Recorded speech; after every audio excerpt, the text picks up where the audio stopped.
Ooh, comparison shows up all of the time in eating disorder recovery. It showed up for me a huge amount of the time, and I see it daily in work with my clients. It can be such a painful place to be, and it really is a trap. It is not called the comparison trap for nothing. So today I kind of wanted to talk through some of the ways, and it won't be an exhaustive list, that comparison shows up, why it might be there, and what we can do about it. Some of the ways that I see comparison showing up is really around body comparison.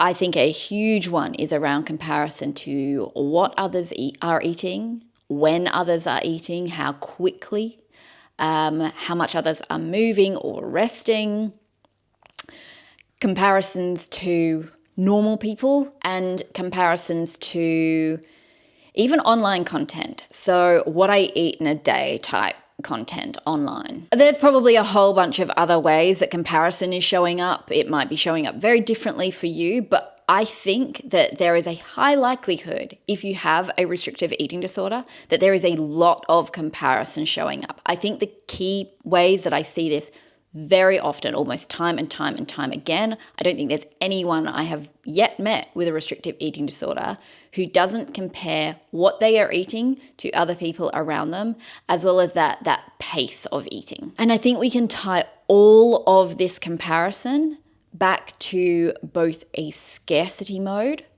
as well as permission seeking. So if we think about the adapted to flee famine theory of eating disorders, it makes total sense why your brain in an energy deprived state would be hyper focused, hyper fixated on the way others are eating and the way that others are moving or resting. In that environment, if you are a migrating tribe, it makes so much sense that you would want to be the one eating the least, to make sure that others who perhaps need that food more than you have the adequate access, that you eating more than your fair share would be detrimental to the group. And it ensures that you are still able to continue that migration to find abundance elsewhere. That makes sense from an evolutionary perspective, but that is not where we are in the world now.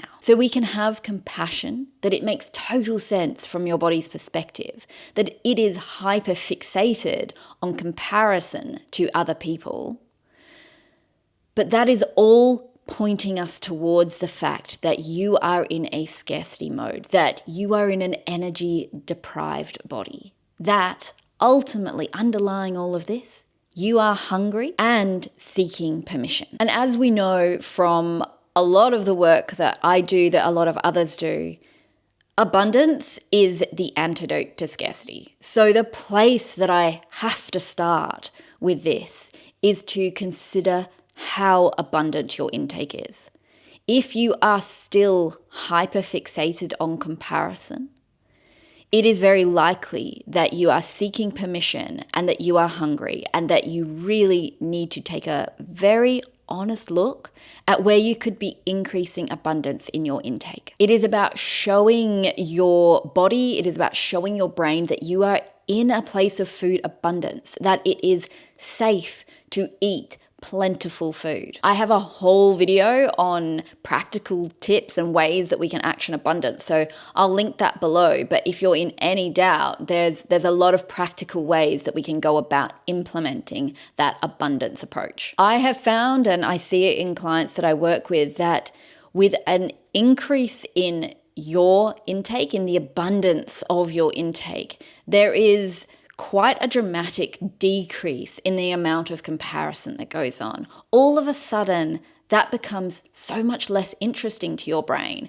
because you are getting adequate food. While yes, it is worth challenging and does need to be challenged from an opposite action perspective, I've certainly found that the more nutritional rehabilitation takes place, the less distressing it becomes, the less intentional challenging that has to go on. It is also likely that there is a huge amount of bias showing up here. There was going to be bias that confirms what your eating disorder wants you to believe. because of the mechanisms that we have discussed, the eating disorder piggybacks off that and will only notice the times that people are eating less than you, and will very often dismiss all of those times that people are eating well and truly more than you. It serves your eating disorder to have you hyper-focused on when others are not eating as much as you, and to cause significant distress to really decrease your likelihood of eating more. And so that is where our opposite actions have to come in here. While yes, increasing abundance is likely to have a significant effect on that comparison, it is also true that going out of your way to be the person who eats the most and who rests the most is going to really help with, yes, the nutritional rehabilitation and also the neural rewiring. There is great value in doing the exact opposite of what your eating disorder wants. Doing these opposite actions time and time again is going to be a great way to accelerate that neural rewiring. And so while your eating disorder is likely to throw up all sorts of negative emotions, negative thoughts, and all sorts of distress to get you to not eat more than others, I think this is a really good opportunity to put your blinkers on. Because quite frankly, in life, there are going to be all sorts of triggers. There are going to be all sorts of conversations. And it is important that you build the skills now to self-support forever. That this is not about what anyone else needs or what anyone else is doing. This is about what you need right now. Everybody has their own path. Everybody has their own requirements. And this is about you being honest, respecting your body, respecting where you are at, and doing the thing that you need to do, regardless of what anyone else is doing. It is very likely that if you are in this state, if you resonate with what I am discussing here, that you have got a significant energy debt to make up. It is entirely futile right now for you to compare what your requirements are to somebody in an energy balanced state. And that goes for right now, but it will also go for in the future. You have your own needs now and in the future that are entirely independent of anyone else's needs. This is about putting your blinkers on, standing in your truth, being empowered about what you know is good for you, and you taking those actions to nutritionally rehabilitate and to rewire your way out of this eating disorder. And that's where I'd also encourage you to redefine what health means to you. We get so many messages about health being, quite frankly, one-dimensional. And I know that it can be very difficult to move away from that when that is the prevailing cultural messaging that we get. But I really encourage you to take this as an opportunity to really redefine what health looks like for you. And what is healthy for you right now is likely to be different to what those messages are, and maybe even what other people in your life interpret as healthy. One of the least healthy things that you can do is to have an eating disorder. So I would really encourage you to look at your definition of health and perhaps expand it.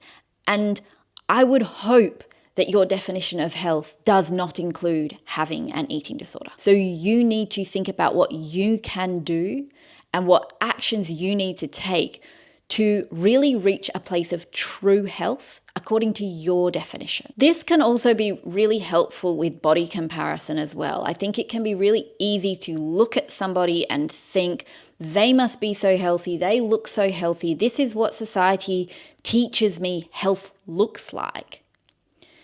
But the truth is we have no idea what that person's journey is, what they are going through, and it doesn't matter.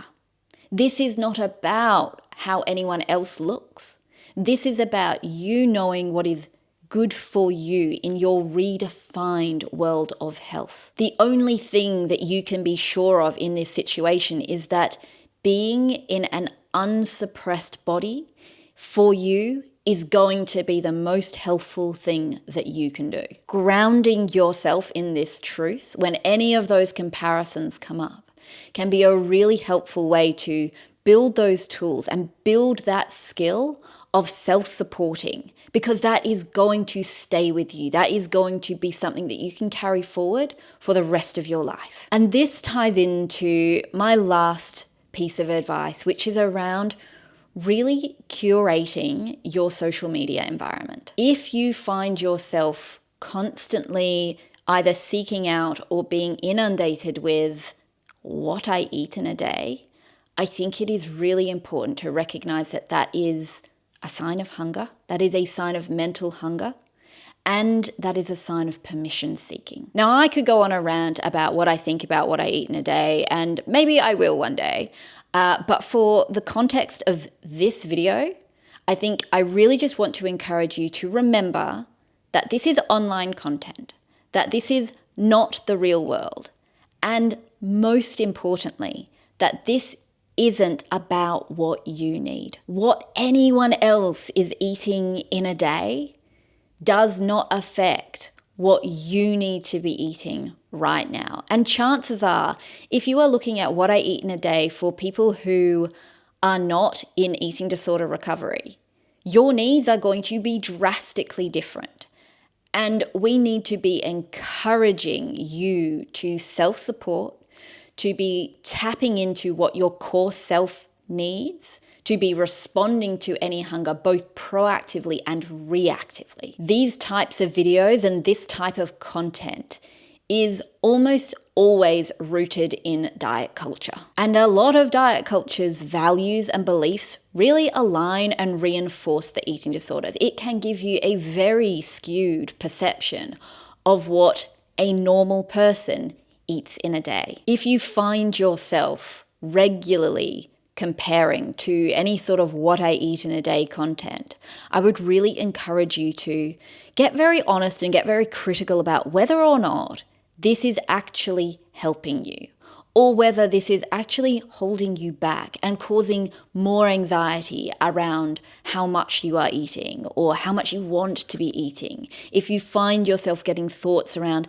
but this isn't normal, this isn't what normal people eat, I would really encourage you to question whether that content is upholding those beliefs or challenging them. Because the truth is, in recovery, it is your responsibility to be creating an environment that promotes recovery, whether that is in the real world or whether that is online. So wherever that comparison is showing up, I really encourage you to get honest about what it means for you, what actions you can be taking to counteract that comparison, and how you can be setting yourself up for success.